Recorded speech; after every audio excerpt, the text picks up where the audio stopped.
Pewartaan dari kitab kedua Tawarikh.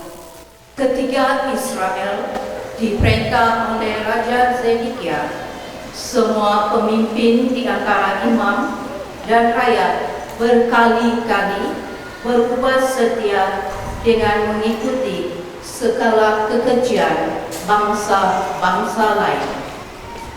Rumah yang dikuduskan Tuhan di Yerusalem mereka najiskan. Namun Tuhan Allah nenek moyang mereka berulang-ulang mengirim pesanan melalui utusan-utusannya, kerana Tuhan sayang kepada umatnya dan kepada tempat kediamannya. Tetapi mereka mengolok-olok para utusan Allah itu, menghina segala firman Allah dan mengejek nabi-nabinya.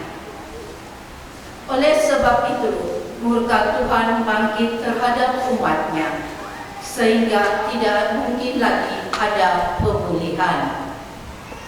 Maka Tuhan menggerakkan raja orang-orang Kasdi.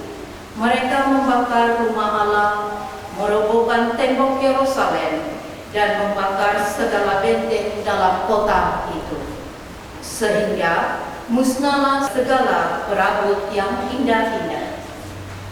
Mereka yang masih tinggal dan luput daripada diangkut ke Babel. Mereka dijadikan hamba raja dan hamba anak-anaknya sampai kerajaan Persia berkuasa. Dengan demikian, genaplah firman Tuhan yang diucapkan oleh Yeremia, sampai tanah ini pulih dari akibat dilalaikan tahun-tahun sabatnya. Kerana tanah itu menjadi tandus selama tahun sabat hingga genap 70 tahun. Pada tahun pertama pemerintahan Kores, Raja Negeri Persia, Tuhan menggerakkan hati Kores, Raja Persia itu, untuk menggenapkan firman yang diucapkan oleh Yeremia.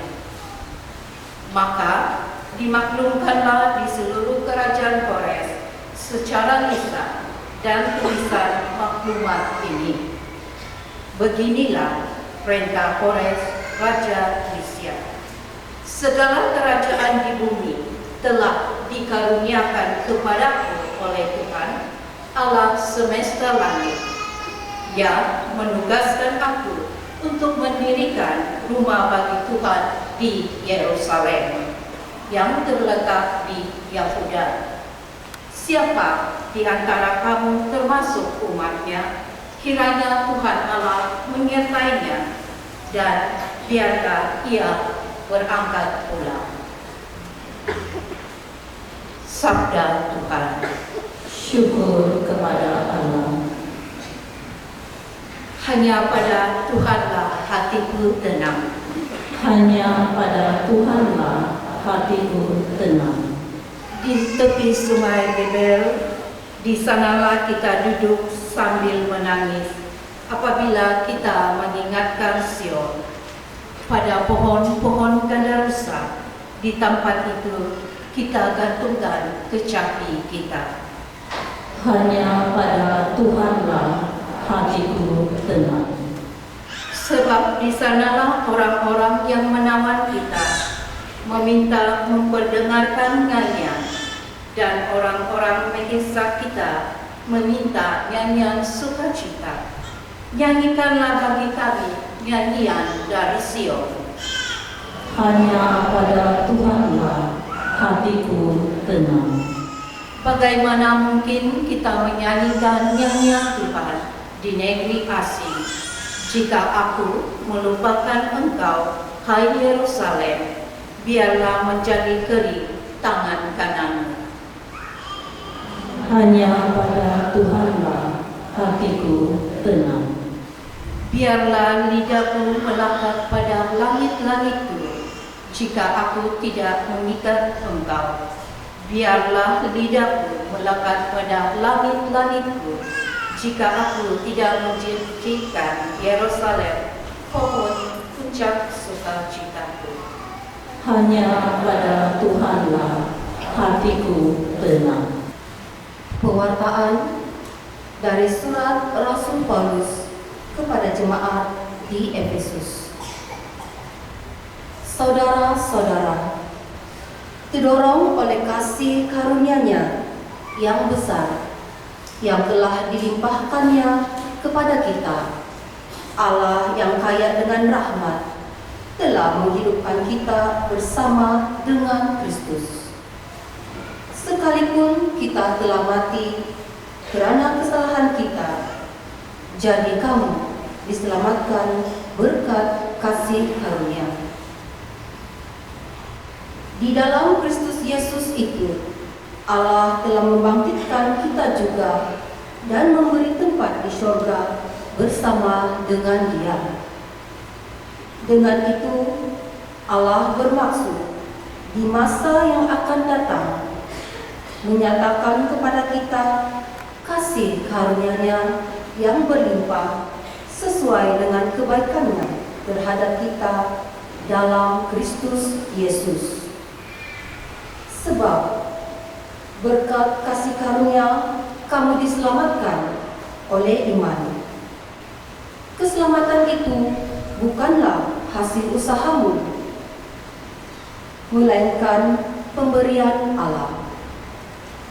Jadi keselamatan itu bukanlah hasil pekerjaanmu. Maka jangan sampai ada orang yang bermegah diri, sebab sesungguhnya kita ini buatan Allah, diciptakan dalam Kristus Yesus untuk melakukan perbuatan-perbuatan baik yang sudah dipersiapkan Allah sebelumnya. Ia mahu supaya kita hidup di dalamnya. Sabda Tuhan. Syukur kepada Allah.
Dan bersama rohmu.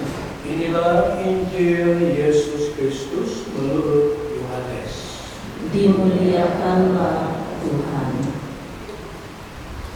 Sekali peristiwa Yesus berkata kepada Nikodemus yang datang kepadanya pada waktu malam, sama seperti Musa meninggikan ular di padang gurun, demikian juga Anak Manusia harus ditinggikan, supaya setiap orang yang percaya kepadanya beroleh hidup yang kekal.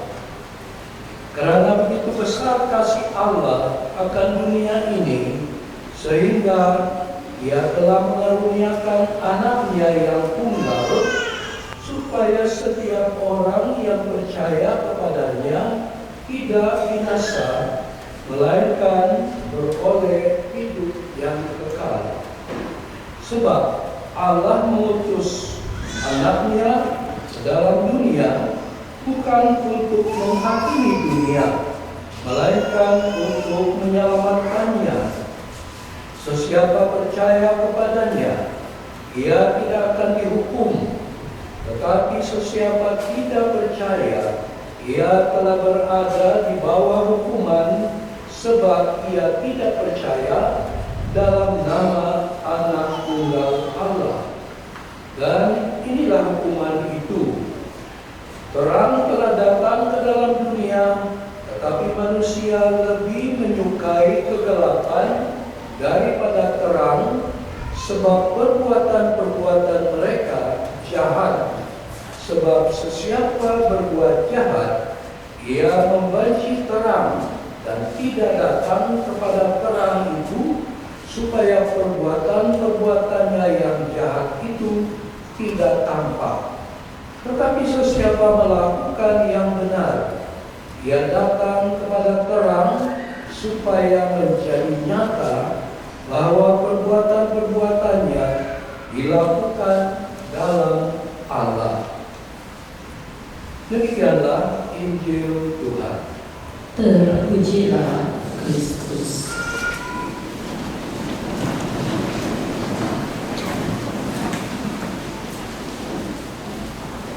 Saudara-saudari, kita hari ini masuk dalam minggu keempat masa Prapaskah, masa tobat. Tetapi hari ini saudara-saudari, gereja memanggil atau menamakan hari Minggu ini sebagai hari Minggu Sukacita. Kenapa? Karena saudara-saudari, walaupun kita sedang dalam usaha mengingatkan diri kita bahwa kita orang-orang yang lemah, yang berdosa, tetapi kabar baik, kabar sukacita ialah Allah mengasihi kita. Nah, jangan salah paham saudara-saudari apabila kita mendengar sebentar tadi bahwa Allah mengasihi dunia. Dunia dimaksudkan di sini bukan ini bulan-bulan ini pembangunan, ya, bukan ini bumi, tetapi yang dimaksudkan ialah setiap pribadi kita manusia dikasihi oleh Allah. Coba kita bayangkan, coba kita pikirkan. Pernahkah kita betul-betul memikirkan, Allah benar-benar mengasihi saya? Yakin kita tidak? Mungkin selama ini pun kita tidak yakin. Mungkin selama ini kita ikut-ikutan saja. Dan itu sebab, saudara-saudari, Tuhan melalui gerejanya hari ini mengingatkan kita, walaupun kita orang-orang yang selalu jatuh dalam dosa, tetapi Allah yang mencipta kita tetap mengasihi kita. Dan Dia sudah membuktikan itu dengan mengutus putranya Yesus. Dia menjadi manusia melalui inkarnasi, melalui menjadi manusia. Dia datang kepada kita manusia sama seperti kita kecuali dosa, supaya Dia lebih memahami dan kita sepatutnya lebih juga memahami dan mengenal kasih Allah itu. Tetapi setelah ini saudara-saudari, mungkin apa yang sudah diusahakan oleh Tuhan mengungkapkan cinta kasih-Nya itu kepada kita manusia, setiap pribadi kita, mungkin belum lagi kita dapat tangkap, ya. Karena itulah kita alam-alam sudah dibaptis, begitu saja. Sepatutnya saudara-saudari, seperti mana saya selalu katakan, iman Kristiani kita ini bukan nama, bukan mendaftar dalam gereja Katolik, tetapi relasi pribadi kita secara pribadi dengan pribadi Yesus. Ada hubungan, ada relasi. Dan di sanalah kita membangun iman kita. Dan kalau ini ada pada kita, saudara-saudari, pasti iman kita ini perlahan-lahan akan bertumbuh, akan bersaksi, dan menjadi seorang Kristus Kristen yang beriman tahan uji. Kalau tidak, itulah orang bilang, kebanyakan kita ini umat Kristen Katolik hanya dikulit-kulit saja. Imannya tidak ada kualiti, tapi hanya berkuliti. Ingat saudara-saudari, hari ini kita bersyukur karena walaupun kita orang-orang berdosa, Allah tetap mengasihi kita dan mau menyelamatkan kita. Itulah sabda Tuhan. Dan kalau kita dengar baca pertama tadi, Allah yang telah memilih umat Israel sebagai umat pilihannya, Dia pilih mereka menjadi umatnya, tetapi umat Israel itu tidak setia kepada Dia. Mereka memberontak, mereka bersungut-sungut dan sebagainya terhadap Allah, terhadap Musa. Sepatutnya mereka dihukum. Memang mereka telah dihukum, tetapi Allah tetap mengasihi dan Dia senantiasa mengutus nabi-nabi mengingatkan mereka, bertobatlah, kembalilah kepada Aku. Ya, jadi itu saudara-saudari, sifat cinta kasih Allah itu tetap masih ada pada kita sampai saat ini. Dan saudara-saudari, ini bukan cakap saja, tetapi iman kita mesti kita perlihatkan. Apakah kita yakin benar-benar bahwa Tuhan mengasihi kita? Ini satu pertanyaan yang patut kita selalu tanyakan ini. Lebih di dalam masa puasa dan tantang ini, apakah kita yakin? Setiap kali kita berdoa, apakah kita yakin Tuhan mendengar kita? Setiap kali kita berdoa, apakah kita yakin bahwa Dia mengasihi kita? Setiap kali kita memohon sesuatu yang penting bagi pribadi kita, apakah kita yakin Dia akan memberi kita sesuatu itu? Mungkin kesehatan, kesembuhan, atau begitu-begitu saja. Nah, saudara-saudari, mari kita mengambil kesempatan hari ini, hari Minggu Sukacita, dalam masa puasa dan tantangan, untuk memahami dan menetapkan iman kita, keyakinan kita kepada kasih Allah. Dan kasih Allah ini, saudara-saudari, bukan dari pihak Dia saja mengasihi kita. Cinta kasih itu mesti dua pihak. Jadi dari pihak kita, saudara-saudari, bagaimana kita mengungkapkan cinta kasih kita kepada Allah. Nah, di sini kita mesti lihat tegur diri kita. Satu daripadanya ialah dengan ambil masa tiap-tiap kali berdoa, berhubung dengan Dia. Bukan hanya meminta sesuatu, tetapi menyadari, mensyukuri bahwa Dia mengasihi kita, maka kita mau berhubung dengan Dia melalui doa. Kedua, saudara-saudari, ambil masa membaca, mendengar, merenung firman-Nya. Dengan cara ini kita tahu dan kita lebih mengenal apa kehendak Allah bagi kita. Tapi biasanya saudara-saudari kita manusia, makin hari makin bilang tiada masa, sibuk apa? Untuk diri sendiri saja. Ya, dan itu perlu kita juga. Dan setiap hari Minggu kita datang ke Misa Kudus. Pagi tadi saya sudah membantu kita umat supaya dalam Misa Kudus, inilah kesempatan kita juga mengungkapkan kasih kita kepada Allah secara utuh. Jangan datang ke Misa Kudus kalau Misa Kudus jam 7.30 mulai, jam 7, jam 7.30 baru jalan. Jadi bagaimana? Apakah itu satu ungkapan yang betul-betul mau mengasihi Tuhan?